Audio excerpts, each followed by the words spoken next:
Hello, my name is Adrienne Ward, and today my colleagues and myself will be discussing the need for greater nursing education for RNs in the 21st century. The profession of nursing has been in existence for several hundred years and is defined by the American Nurses Association as the protection, promotion, and optimization of health and abilities, prevention of illness and injury, alleviation of suffering through the diagnosis and treatment of human response, and advocacy in the care of individuals, families, communities, and populations. Nurses can work in many areas of practice, including hospital, office, industrial, and school settings, and the demand for their skills is constantly increasing. As the knowledge base required to be a competent nurse grows more complex, so too should the minimum amount of education for these professionals. Patient safety, family satisfaction, and higher demands on nursing expertise mandate that entry-level education into the field of nursing should be at the baccalaureate level. Today we will demonstrate, through expert recommendations and research we have compiled, that the national standard should be that all nurses attain their bachelor's degree in order to become licensed professionals.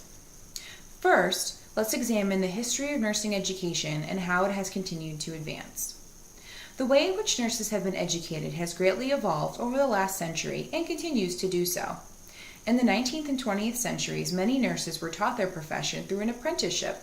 They learned and studied on the job with minimal classroom time and were the main nursing staff in hospitals, principally because these nurses were very inexpensive. According to Way and McNeil, nurses at this time were not necessarily viewed as professionals by those outside the profession, which included doctors and hospital administrators. So attempts at nursing school regulations and professional organization formation were often nixed. Beginning in the 1930s, however, as technical demands increased, nursing education started to move away from the hospital-based model to separate schools of education based out of colleges and universities. Many nurses in the 20th century, therefore, obtained a diploma in nursing with no degree or an associate's degree, in which many cases this was sufficient to take care of the patient population at the time. Baccalaureate preparation for nurses began to become more commonplace starting in the 1940s and 50s and has become the preferred educational background by employers and professional nursing organizations alike. Diploma and associate's degree programs still exist, however, their numbers are dwindling as the need for advanced undergraduate education increases.